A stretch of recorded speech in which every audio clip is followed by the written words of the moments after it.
Okay, we're up to 188 here.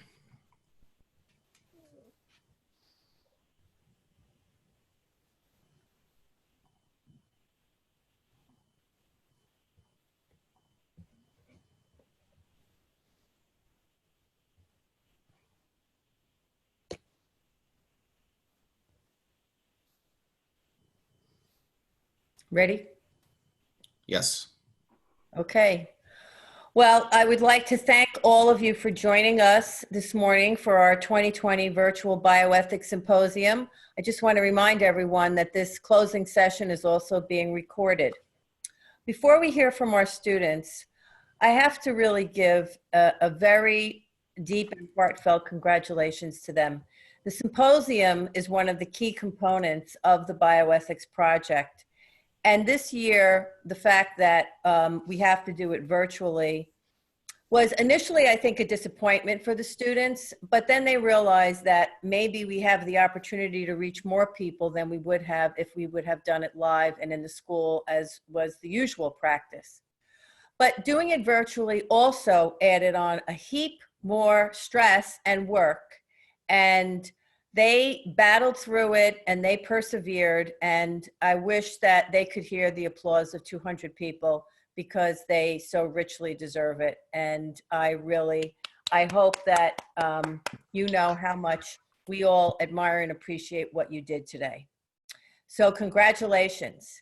And now we're going to hear some closing thoughts from our students, beginning with Claire Chu.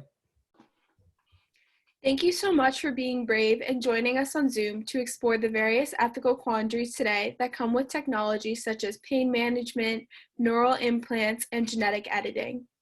At the beginning of the year, we could not have foreseen just how new the world we are living in due to the coronavirus outbreak would be.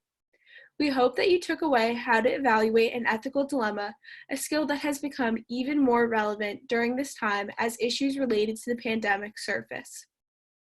Within the ethical dilemmas we discussed today, we hope you will leave with a newfound understanding of how to make ethical choices by recognizing stakeholders, identifying relevant values, and considering the consequences of actions both large and small before making a decision that will reflect on the world we live in.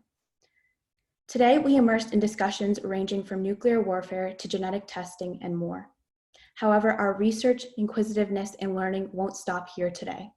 Some of us will go on to pursue some aspects of these topics from today and in bioethics in the near and far future. I'm personally very lucky to continue to explore the facets of my topic, pharmaceutical pollution, through research and spreading awareness this summer. As for prospective bioethics students, we want to relay the invaluable experience you will receive in this project. Whether you just find a topic for the year or find a future mission, the Bioethics Project will positively impact you undoubtedly. On hearing these presentations, we hope you took something away today that will resonate with you. As we proceed in our bioethics journeys and finish up this year, each of us will be writing a final research paper on our topics, which will be published to a website, on a blog, and in a newsletter. Thank you so much again for taking the time out of your morning to spend with us and being such attentive listeners as we showed you this culmination of our hard work throughout the year.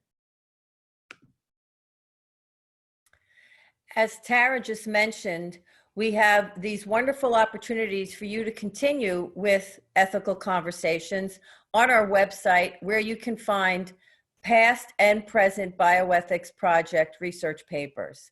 Our blog, which weekly we post questions that are relevant, especially during this time of the pandemic.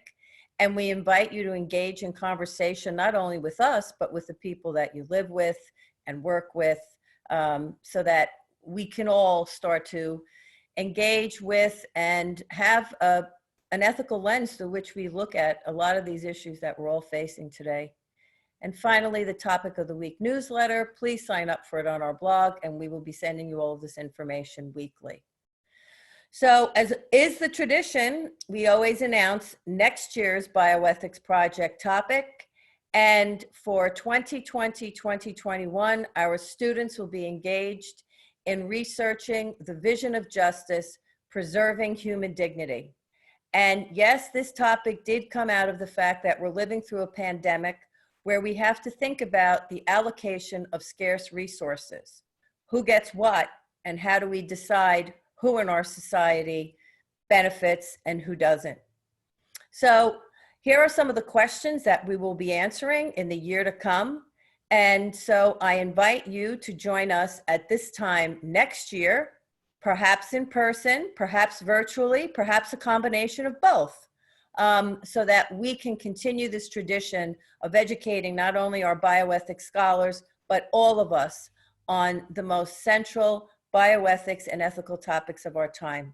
So once again, I thank you so much. I hope you join us on our social media platforms so that our conversation with you is not only at this Bioethics Symposium. Thanks again. Thanks to my colleagues. Thanks to our students. And thank you, Kent Place School. Have a good day.